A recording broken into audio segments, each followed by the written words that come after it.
ارتبطت أجيال عديدة حول العالم بمسلسل الرسوم المتحركة الشهير كابتن الماجد، كما يعرف بنسخته العربية، وكان سببا في زيادة شعبية كرة القدم بين الأطفال. المسلسل ظل محفورا في قلوب جميع من شاهده رغم توقفه عن العرض لسنوات طويلة. هذا وقد أعلن مصمم الشخصيات والمنتج الياباني يوشي تاكاهاشي عن بشرى سارة لعشاق المسلسل الذي دعا صيحته في الثمانينيات والتسعينيات. فقد أكد صدور حلقات جديدة من سلسلة كابتن الماجد في عام 2018 بالتزامن مع كأس العالم الذي سيقام في روسيا.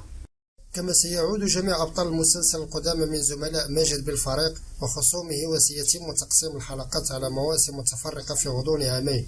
بحسب صحيفة ماركا الإسبانية، يذكر أن تاكاهاشي صرح سابقا بأنه استلهم شخصيات العمل من فريق الأحلام برشلونة في فترة المدرب الراحل يوهان كرويف.